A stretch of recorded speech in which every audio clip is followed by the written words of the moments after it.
तो लास्ट हमारा energy of damped acid हमने कर लिया था।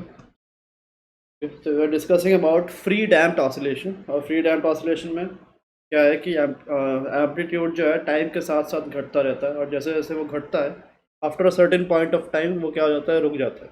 ठीक है, तो यहाँ पे क्या क्या है देखो।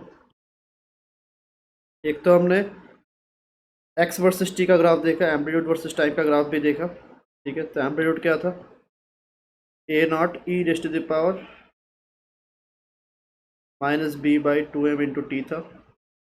ठीक है, और यहाँ पे हमने इस यहाँ पे क्या देखा, हमने एनर्जी को देखा। ठीक है, एनर्जी इस हिसाब से चेंज हो रहा है, इसका ग्राफ भी ऐसा डिक्रीजिंग ही है। तो अभी हम क्या देखेंगे देखो,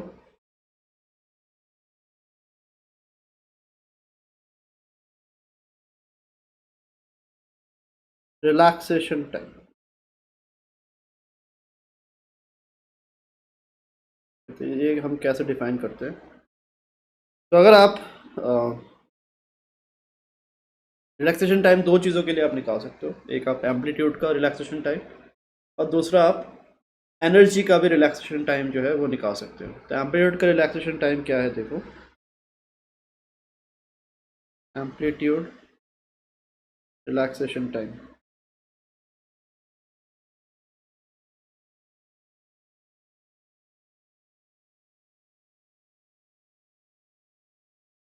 इसको हम टाउ ए से नोट करते हैं, टॉर्क जैसा ही टाउ है ये। तो ये क्या है देखो, it is the time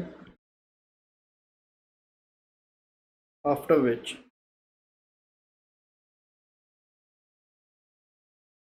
the amplitude becomes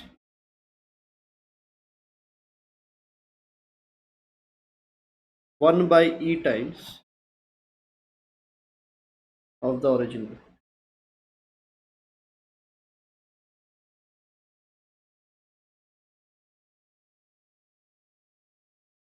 a not का 1/e टाइम्स कितने टाइम में हो रहा है, ठीक है, वो हमें चाहिए। ठीक है, तो उसी को हम क्या बोल रहे हैं, that is only what is known age relaxation time.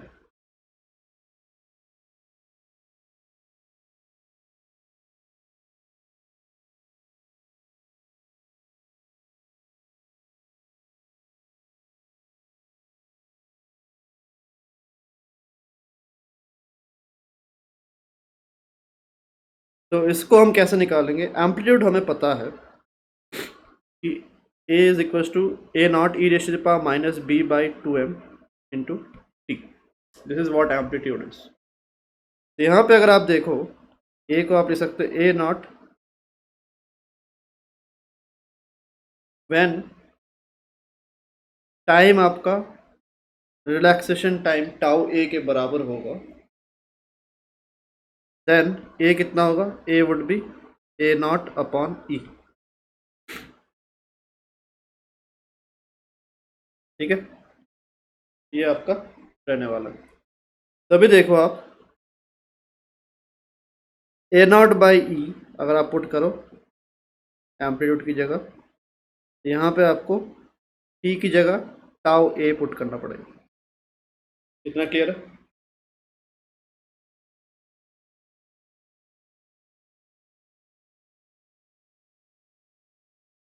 तब देखो यहाँ पे ए नॉट आप कैंसिल करो, ये आपका बनेगा 1/e is equal to E raise to the power minus B by two M into tau ए।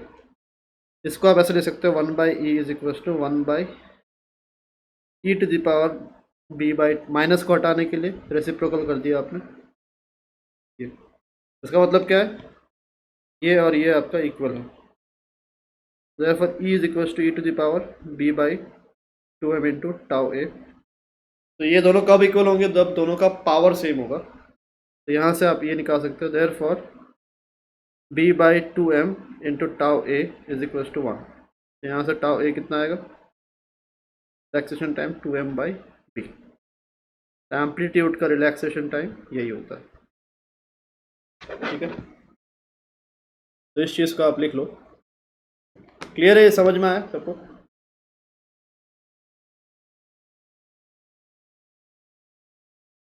ठीक है। और ये जो 1/e होता है, ये 1/e बेसिकली होता है 30.37, दिस इज 0.37। तो आप बोल सकते हो कि 37% एम्पलीट्यूड इनिशियल का 37% जब हो जाता है एक तरीके से, उसके बाद आपको दिखना ही बंद हो जाता है कि उसमें कुछ चेंजेस आपको दिखेंगे नहीं, मतलब आपको लगेगा कि ऑलमोस्ट रुक गया। तो रिलैक्सेशन टाइम वही है जिसके बाद आपको ऐसा लगेगा कि हाँ, आप ऑसिलेशन अभी आपका ऑलमोस्ट ख़त्म हो गया। ठीक है, तो ये 37% होता है। ये 1/e की वैल्यू है 1.37। ठीक है, जिसको आप लिख लो।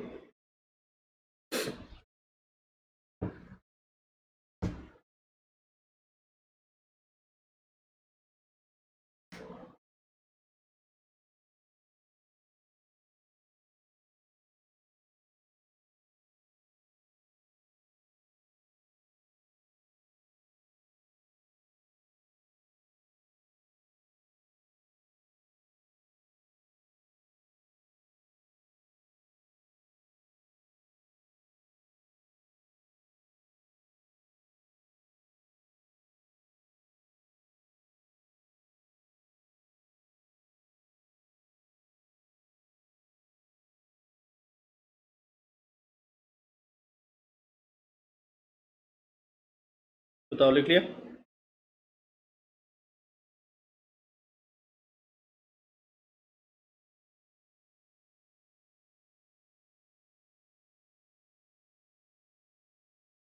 ठीक है, अगला देखो, एनर्जी का रिलैक्सेशन टाइम निकालते हैं। तो यहाँ पे क्या होगा, एनर्जी वही इनिशियल का 1/e टाइम्स कितना टाइम में हो रहा है energy, that is the relaxation time for energy.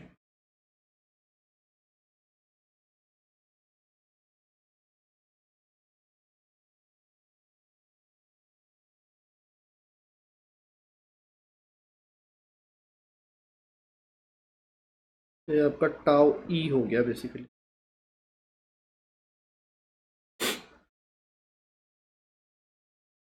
ठीक है, यहाँ पे एनर्जी इज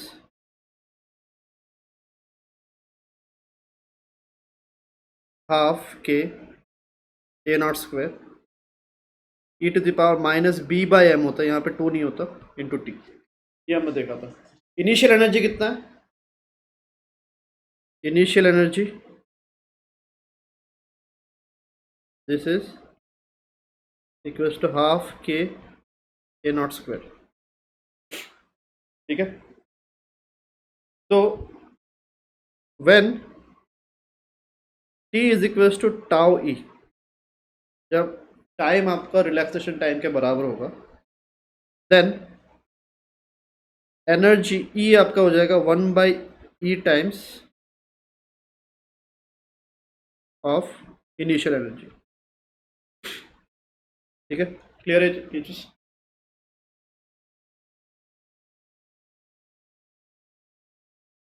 समझ में आ रहा? तो अभी आपको क्या निकालना है, वही निकालना है कि कितने, तो ये टाउ ई जो है ये है कितना।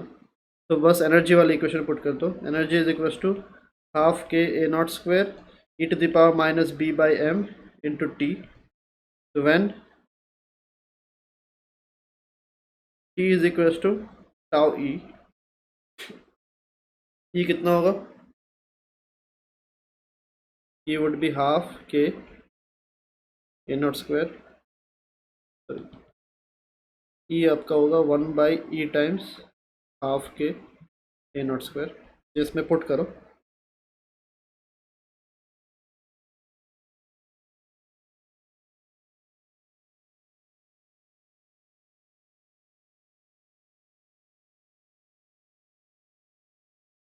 ठीक है, यहाँ से आप कैंसिल करो इसको, तो 1/e इज इक्वल टू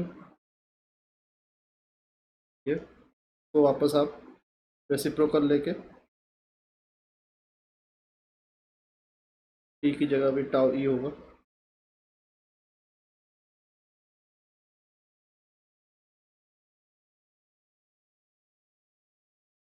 यहाँ से आपको क्या मिल रहा है, E is equal to E to the power B by M tau E. ठीक है, इससे क्या मिलेगा आपको? इससे आपको ये मिलेगा कि B/m into tau E is equal to 1। तो रिलैक्सेशन टाइम आपका m/d आ गया, एनर्जी का ये है। ठीक है, तो बेसिकली देयरफॉर आप बोल सकते हो tau A is 2 times tau E. तो जितने टाइम में आपका एनर्जी ऑलमोस्ट इनसिग्निफिकेंट मतलब ख़त्म हो रहा है, तो उसके डबल टाइम में आपका ऑसिलेशन जो है वो ख़त्म होते हैं आपको दिखेगा। ठीक है, that is what it basically means.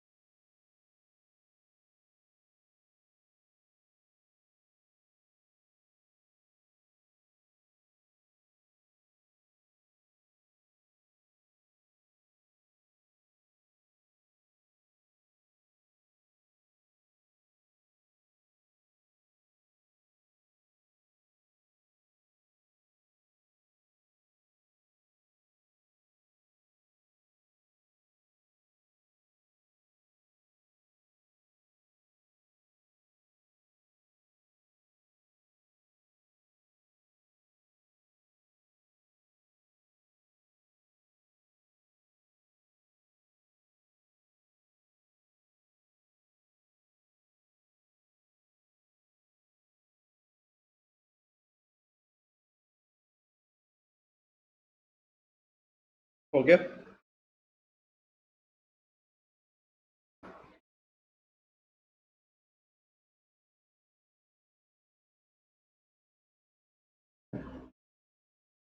ठीक है, तो अभी देखो अगला। तो ये हमारा क्या था, this was our pre damped SHM. ठीक है, उसमें आपको यही जो दो फार्मूले हैं वही सबसे इंपॉर्टेंट है, आपको उसी के बेसिस पे क्वेश्चंस आपके रहने वाले हैं। अभी अगला जो हम देखेंगे that is forced damped oscillation.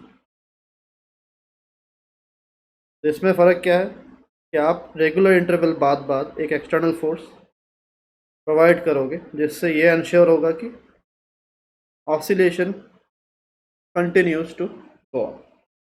ठीक है, तो यहाँ पे क्या करेंगे, इक्वेशन जो आप लिखोगे एफ नेट, यहाँ पे वही पिछले वाले केस का -kx -bv ये तो रहेगा ही, बट प्लस एक आपका एक्सटर्नल फोर्स रहने वाला है F naught sine omega driving into T. तो ये जो फोर्स है ये आपका एक्सटर्नल फोर्स है जो रेगुलर इंटरवल ऑफ टाइम बाद बाद लग रहा है। ये ओमेगा डी आर क्या है, frequency of the external force, कितने टाइम बाद बाद लग रहा है। ठीक है, 1 सेकंड में कितनी बार लग रहा है वो सब। तो ये आपका एक्सटर्नल फोर्स है।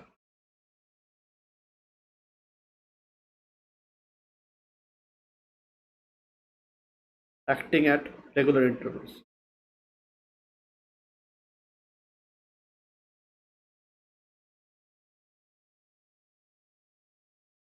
क्लियर? यहाँ पे आप क्या लिख सकते हो, एफ नेट को M into A plus B V plus K X equals to F naught sine omega driving into T. ठीक है, तो फिर यहाँ से क्या आएगा, A plus B by M into B plus K by M into X plus F naught by M sine omega driving into T. तो यहाँ पे आपका डिफरेंशियल इक्वेशन देखो कैसा बन रहा है, इस टाइप का।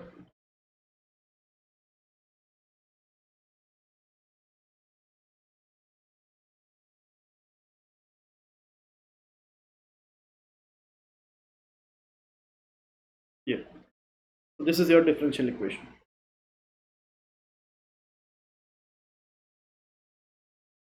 तो यहाँ से आपको ज़्यादा कुछ आएगा नहीं, बस एक चीज़ आपका इम्पॉर्टेंट है इसमें,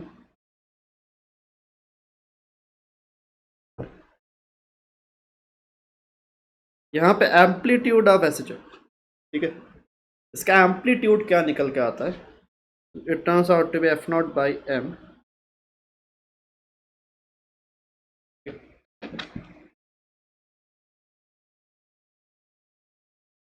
ओमेगा ड्राइविंग स्क्वायर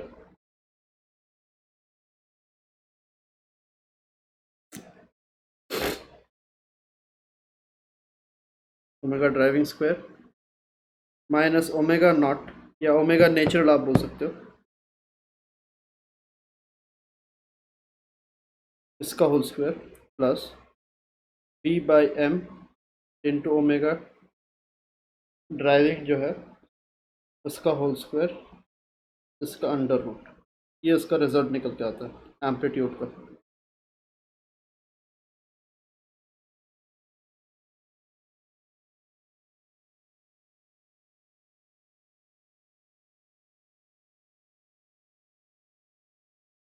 तो ये आप इक्वेशन लिख लो,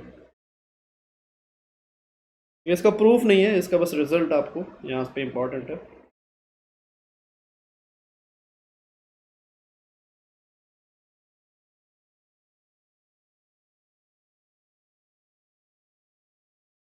ओमेगा नेचुरल क्या है? ओमेगा नेचुरल जो हमने कल भी देखा था, अंडर रूट k/m, जो आइडियल केसेस में होता है वही आपका नेचुरल फ्रीक्वेंसी भी बोला जाता है।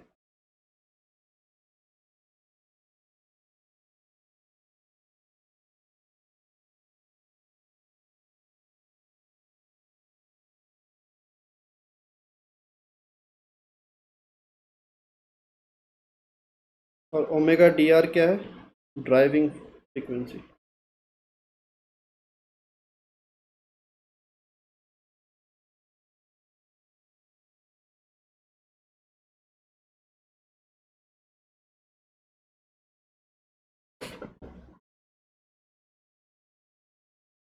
ये लिख लो।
हो गया?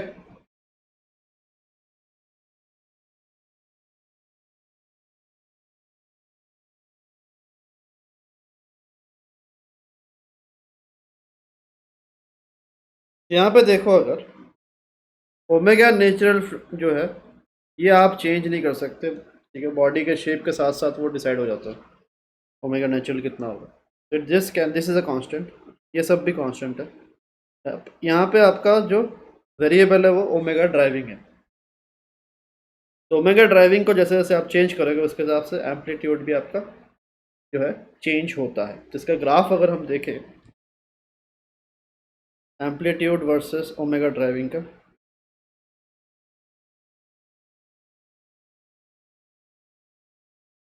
तो आपको ग्राफ कुछ ऐसा देखने को मिलेगा।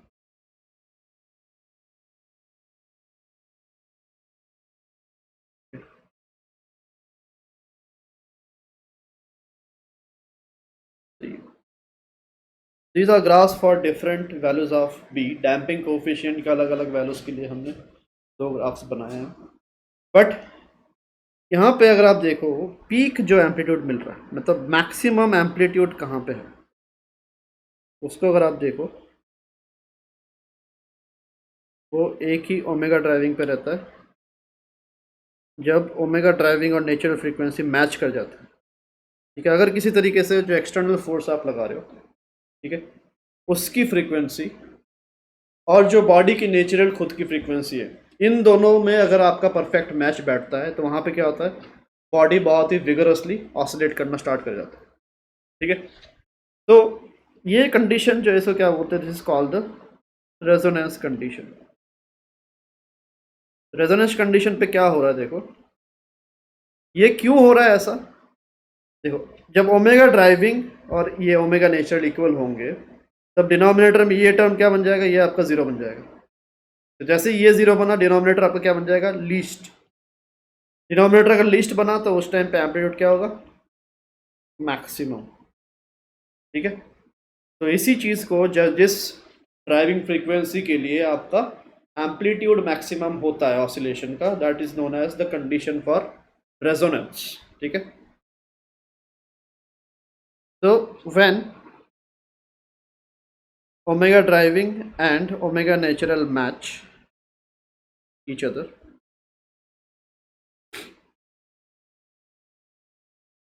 तो क्या होगा, the body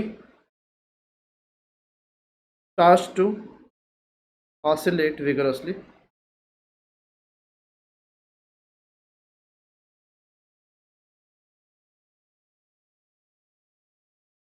and this condition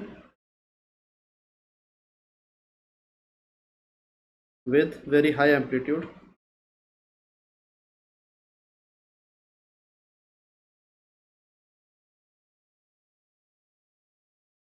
and this condition is known as resonance condition।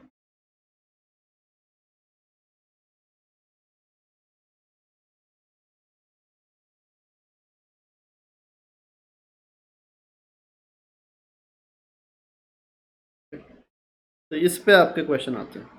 तो damped frequency forced damped oscillation में जो भी क्वेश्चन रहेगा आपको वो इस पर्टिकुलर कंसेप्ट से रहेगा कि रेजोनेंस का कंडीशन क्या है वो आपको पूछेंगे। ठीक है, बॉडी की नेचुरल फ्रीक्वेंसी आपको दे देंगे और फिर आपको पूछेंगे कि ड्राइविंग फ्रीक्वेंसी कितनी होनी चाहिए सो दैट बॉडी आपका रेजोनेंस करे या ऑसिलेट्स विद मैक्सिमम एम्पलीट्यूड, ये आपको सीधा स्ट्रेट अवे पूछ लेंगे।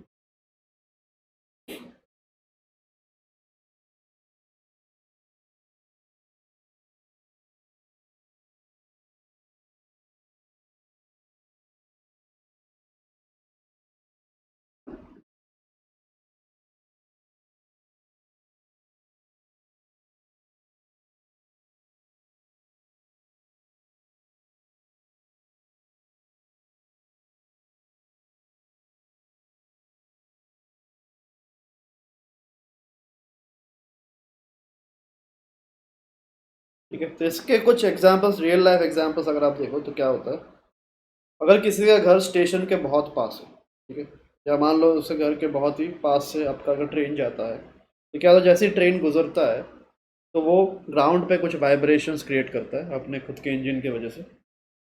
तो क्या होता है कि उनके घर पे अगर आप किचन में जाओ, किचन में जैसी ट्रेन गुजरेगा तो आपको हमेशा दिखेगा कि एक पर्टिकुलर बर्तन जो है वो आपका हमेशा बहुत ही विगरसली ऑसिलेट करना स्टार्ट करता है जब भी आपका ट्रेन गुजरता है। ठीक है, तो वहाँ पे क्या होता है, उस बर्तन के शेप के हिसाब से उसकी जो भी नेचुरल फ्रीक्वेंसी है वो क्या करता है, वो ट्रेन की नेचुरल फ्रीक्वेंसी, ट्रेन की जो ड्राइविंग फ्रीक्वेंसी है उसके साथ वो मैच कर जाता है, और जैसे ही वो मैच करता है तो वो आपका एकदम से बहुत ही तेज़ तेज़ वाइब्रेट करना स्टार्ट करता है। ठीक है, और भी एग्जांपल्स है, जैसे कि कोई ट्रूप, मान लो कि कोई मार्चिंग ट्रूप ऑफ सोल्जर्स, वो जब भी आपके किसी ब्रिज से गुजरते हैं, ठीक है, तो तब हमेशा बोला जाता है कि जो ऑल्टरनेट सोल्जर्स हैं, ठीक है, सामने वाला और उसके पीछे वाला, तो they always march off beat. Off beat मतलब एक का अगर लेफ्ट है तो दूसरे का राइट फुट उस टाइम पे रहेगा। ठीक है, बट जैसे ही वो ब्रिज क्रॉस करते वापस सारे ऑन विद यूनिसन, सारे के सारे आपके मार्च करना स्टार्ट कर देते हैं। तो ये ब्रिज पे क्या होता है, ब्रिज पे अगर सारे के सारे सेम तरीके से मार्च करते तो क्या होता, देर आर चांसेस कि जो इनकी मार्च करने की फ्रीक्वेंसी है, ठीक है, तो वो फ्रीक्वेंसी किसके साथ मैच हो जाए, ब्रिज के नेचुरल फ्रीक्वेंसी के साथ मैच हो जाए। और अगर ऐसा होगा तो ब्रिज बहुत ही विगरसली वाइब्रेट करना स्टार्ट कर जाता है, और उन in that case there are every chances कि ब्रिज आपका टूट भी सकता है। ठीक है, just from a group of soldiers walking. ठीक है, इतना डेंजरस ये चीज़ रहता है। ठीक है, इसमें से आप टैंक गुजार लो, जो मर्जी गुजार लो, कोई दिक्कत नहीं है, बट अगर कुछ ग्रुप ऑफ सोल्जर्स अगर मार्च कर रहे हैं और उनकी बाई चांस मार्चिंग फ्रीक्वेंसी अगर जो ब्रिज है उसके नेचुरल फ्रीक्वेंसी से मैच हो जाता है, तो ब्रिज बहुत तेज़ी से आपका ऑसिलेट करना स्टार्ट करता है और ऐसा भी हो सकता है कि वो टूट ही जाए। क्लियर है? तो इसलिए जब भी ट्रूप्स आपके किसी ब्रिज से गुजरते हैं मार्च करते करते, तो वहाँ पे उनको बोला जाता है कि you have to march off beat. ठीक है, alternate soldiers off beat march करते हैं, तो उससे ये इंश्योर रहता है कि ड्राइविंग फ्रीक्वेंसी और मार्चिंग फ्रीक्वेंसी में आपका सॉरी नेचुरल फ्रीक्वेंसी और मार्चिंग फ्रीक्वेंसी में आपका मैच ना आए और ब्रिज आपका सेफ रहता है उसके इसमें। ठीक है, समझ में आ रहा है चीज़?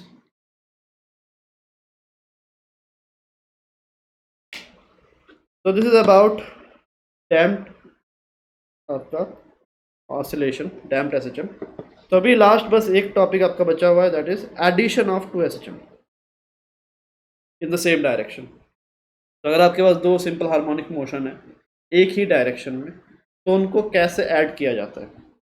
तो उसको हम वेक्टर्स के थ्रू ऐड करते हैं। देखो, एडिशन ये आपको काफ़ी काम आएगा।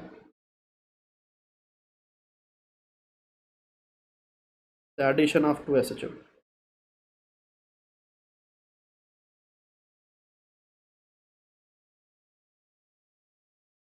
along the same direction।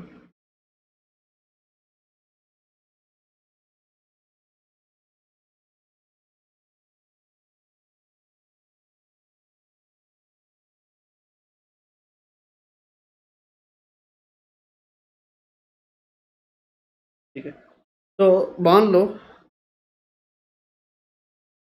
कि दो एसएचएम आपके हो रहे हैं। एक x1 is a1 sine omega T, ठीक है, और दूसरा x2 is a2 sine omega T plus five मान लो, ऐसा।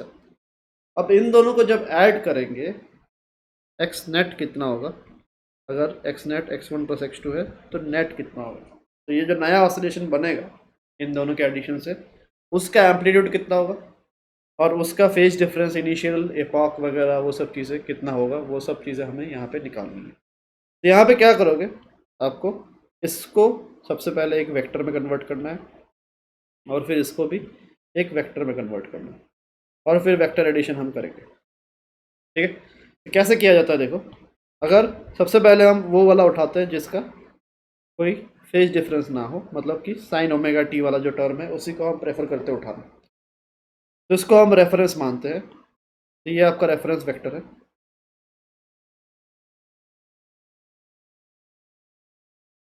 इसको आप कैसे बनाओगे देखो, सबसे पहले इसका जो एम्पलीट्यूड है उसके हिसाब से उस उतने लेंथ का एक वेक्टर बना दो हॉरिजॉन्टल डायरेक्शन में। रेफरेंस वाला हमेशा हॉरिजॉन्टल रहेगा। ठीक है, और रेफरेंस वाला कौन सा लेंगे? जिसका कोई इपॉक वगैरह ना हो। ठीक है, जो मीन से स्टार्ट हो रहा हो वो वाला आपको उठाना रेफरेंस जनरली। और दूसरा, अब इसको हम कैसे दिखाएं? ठीक है, इसको वेक्टर के हिसाब से कैसे दिखाएंगे? इसका जो वेक्टर रहेगा उसका साइज कितना होगा इसके एम्पलीट्यूड के बराबर, बट एंगल कितना होगा? फाइव। रेफरेंस वाले के साथ जैसे रेफरेंस वाले का अगर ओमेगा टी है, तो ये अगर आपका हॉरिजॉन्टल माना आपने, ओमेगा टी प्लस फाइव इसका एंगल होगा, तो इसके साथ फाइव एंगल आगे रहेगा ये। This is A2। क्लियर?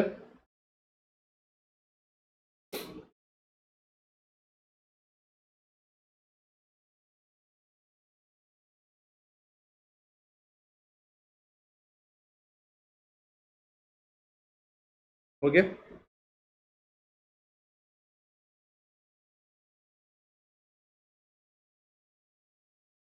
ये एंगल जो है इसको हम मानेंगे फाइव।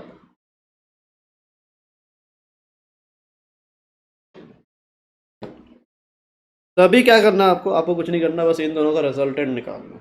ठीक है, तो जो रिजल्टेंट होगा वही आपका एक्स नेट को बताएगा।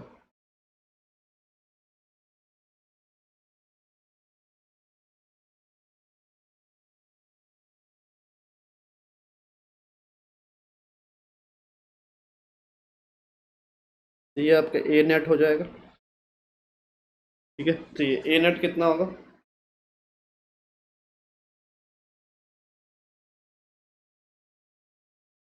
This would be equals to, ये मान लो एंगल कितना है वो भी आपको चाहिए।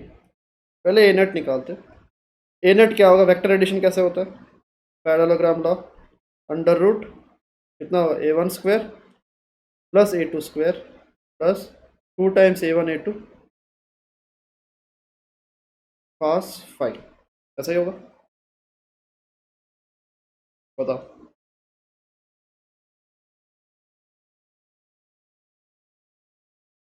तो ये आपके ए नेट आ गया, और ये एंगल कितना होगा तो बता सकते हैं, ये भी हम वेक्टर्स में सीखते हैं। ये एंगल अगर आपका शाई मानो आप, ये कितना होगा, this will be tan inverse a2 sin five divide by a1 plus a2 cos five.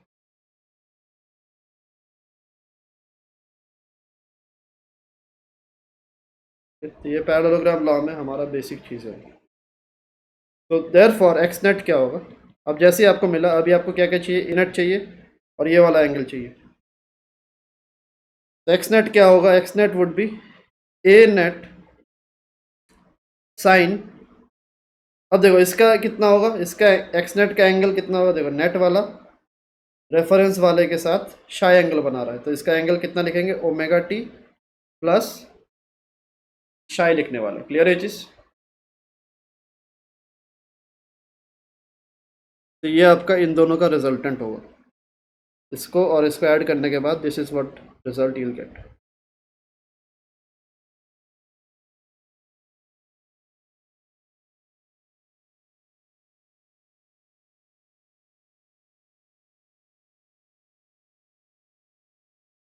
Clear है,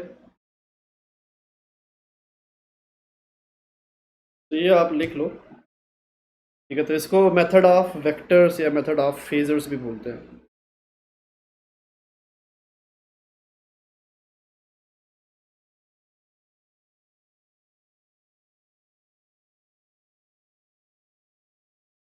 फेजर्स क्या होता है, किसी भी साइन इक्वेशन को वेक्टर में कन्वर्ट करने का जो मेथड है, ठीक है, दैट इज कॉल्ड फेजर।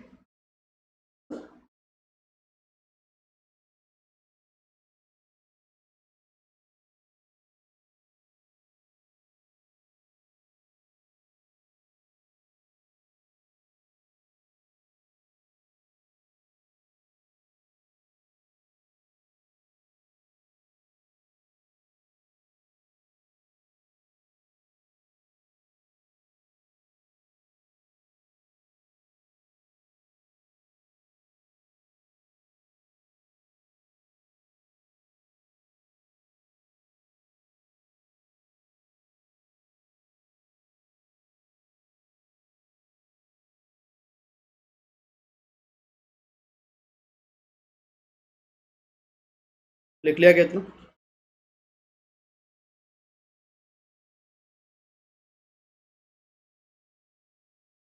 ठीक है। तो अभी देखो कैसे करेंगे, अगला एग्जाम्पल देखते हैं कुछ इस पर।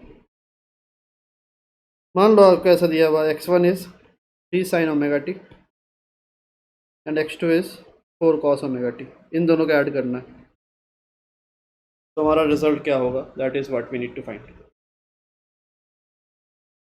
इसमें क्या करना पड़ेगा बताओ, रेफरेंस किसको लेंगे, इसको रेफरेंस लेना है, बट इसको इस फॉर्मेट में कन्वर्ट करना पड़ेगा, साइन के फॉर्मेट में कन्वर्ट करना पड़ेगा। तो पहले x2 को क्या लिखोगे, 4 sin ओमेगा टी की जगह 90 + ओमेगा टी लिख सकते हैं, बताओ।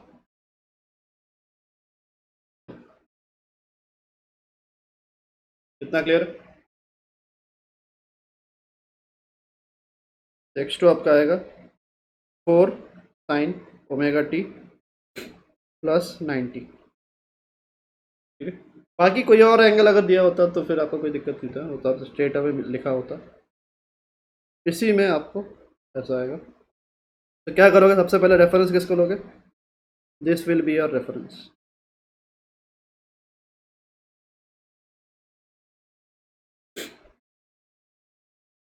ठीक है।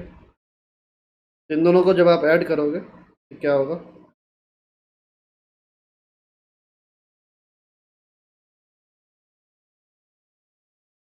एक रेफरेंस वाला आपने बनाया वेक्टर 3 यूनिट का, और दूसरा वेक्टर जो है वो कितना होगा 4 यूनिट का, वो इधर रहेगा।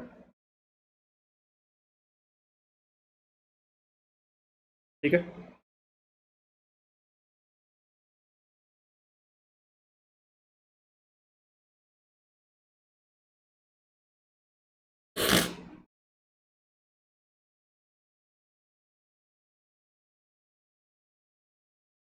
तो अभी इन दोनों का रिजल्टेंट चाहिए आपको। रिजल्टेंट कितना होगा परपेंडिकुलर वेक्टर से? या तो आप थीटा 90 लेके कर सकते हो, फाई आपका 90 हो गया यहाँ पे। तो ए नेट कितना आएगा?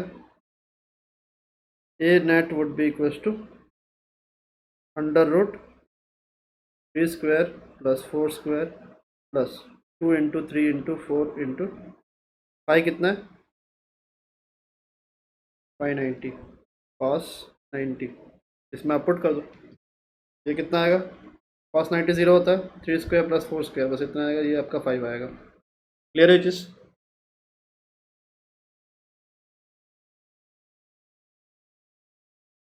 और ये एंगल अगर आपको चाहिए,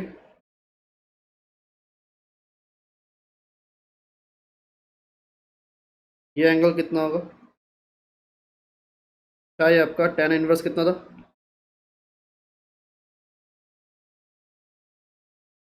A2, हाँ, A2 साइन फाइव। A2 कितना है यहाँ पे? 4। 4 sin 5 मतलब 90 डिवाइडेड बाय 3 प्लस 4 cos 90, ये कितना आएगा? This would give us psi is tan inverse of कितना? 4/3। tan इनवर्स 4/3 कितना होता है? This is 53 degree. क्लियर है इतना? हाँ, रेफरेंस आपको जो साइन वाला रहेगा ना, साइन के साथ बिना किसी फाई के, फाई जीरो जिसका हो, उसी को रेफरेंस आपको लेना। क्लियर है विजयलक्ष्मी?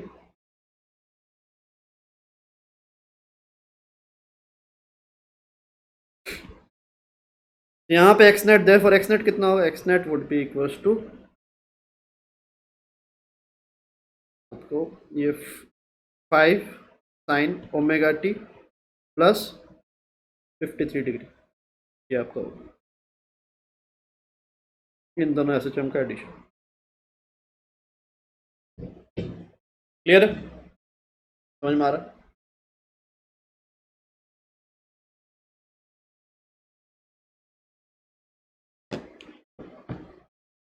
इसका और भी 2-3 क्वेश्चन देखेंगे अभी।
हो गया?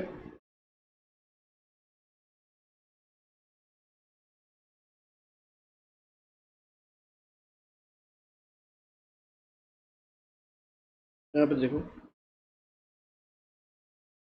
an SHM has equation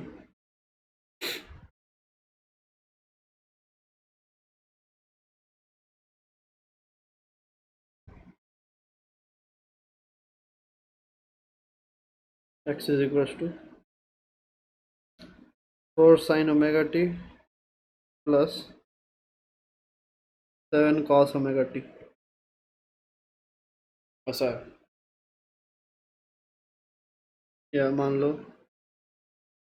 7 sin omega T plus pi by 4, ऐसा है। What is the amplitude of the acid?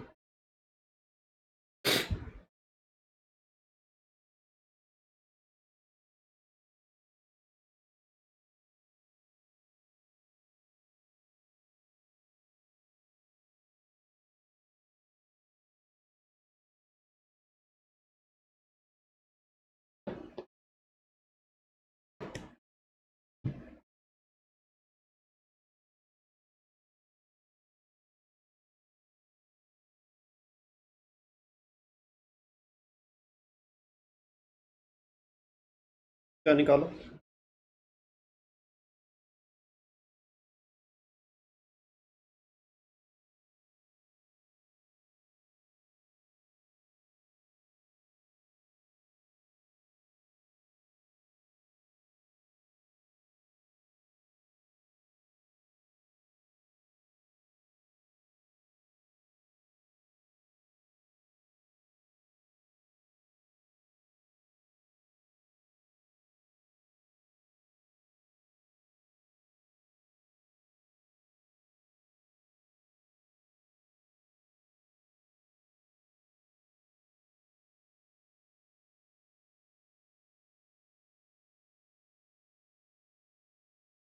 आया किसी का?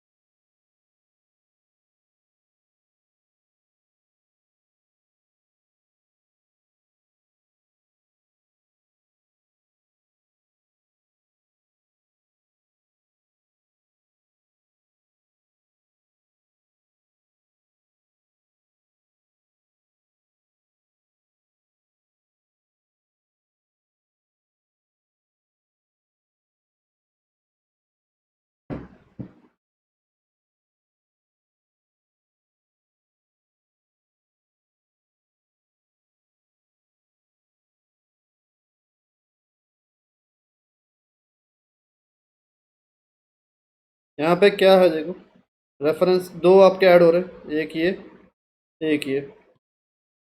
एक रेफरेंस आपका 4 वाला होगा और दूसरा आपका 7 वाला रहेगा, और दोनों के बीच एंगल कितना है? 5/4। सीधा आपका यहीं से आ जाएगा। ए नेट कितना होगा? √4² + 7² + 2 × 7 × 4 cos π/4।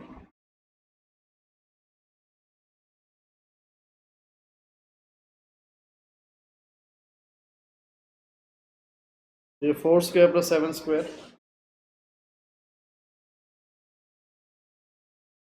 16 + 49 +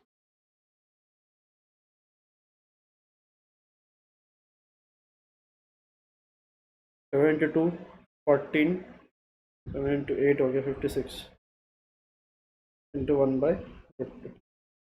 ठीक है, तो ये आप कैलकुलेट करके जितना भी आएगा वो आपका ए नेट हो गया। ठीक है,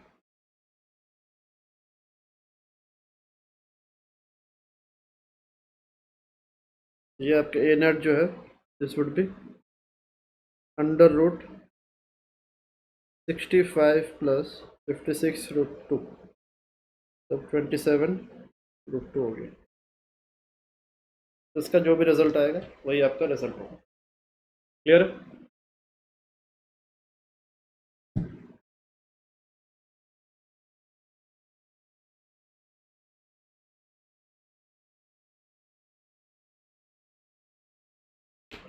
ये तो लिख लो, ये कंप्लीट करो।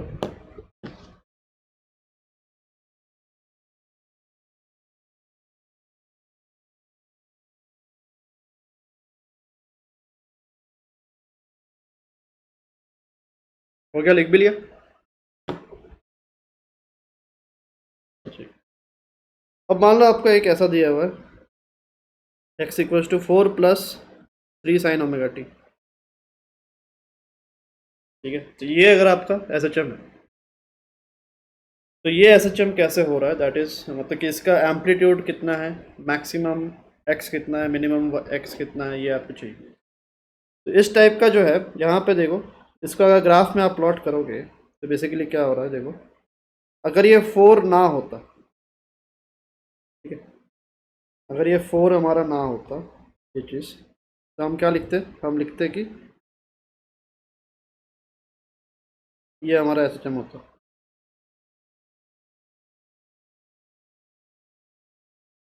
ठीक है, +3 - 3।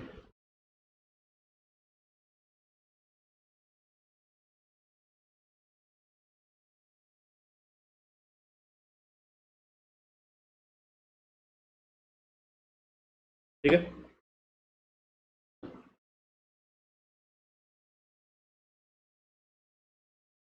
बट अगर 4 है तो मतलब ये पूरा जो ग्राफ है ये 4 से ऊपर शिफ्ट हो जाएगा। इस पूरे ग्राफ को आपको 4 से ऊपर शिफ्ट करना पड़ेगा यहाँ तक। क्लियर? तो अभी ये ग्राफ, पहले वाला ग्राफ क्या था, पहले वाला ग्राफ आपका 0 के अबाउट ऑसिलेट कर रहा था, x = 0। अभी वाला ग्राफ बस डिफरेंस क्या होगा, वो x = 4, ये जो आपका x = 4 वाला लाइन होगा इसके अबाउट ऑसिलेट करेगा। ठीक है, तो अगर आप अभी ये निकालो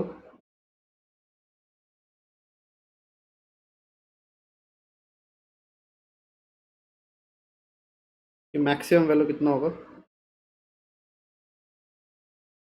तो ये आपको मिलेगा 3 + 4, ये ऑलरेडी 4 है ये ऑलरेडी 4 है, इसके अबाउट 3 और -3। ठीक है, इससे ऑसिलेट कर रहा है वो।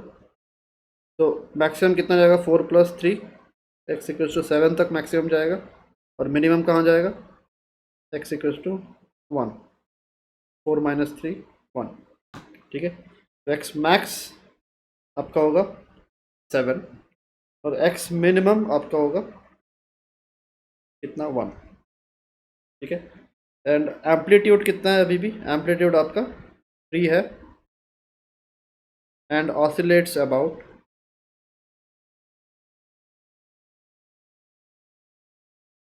x = 4 as mean. x = 4 instead of x = 0, mean कहाँ पे, x = 4 पे है।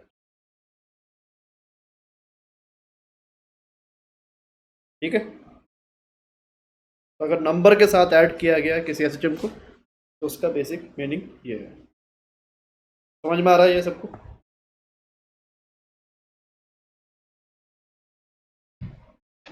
ठीक है, तो यही है आपका चैप्टर, आपका पूरा खत्म हो गया ऑसिलेशन वाला।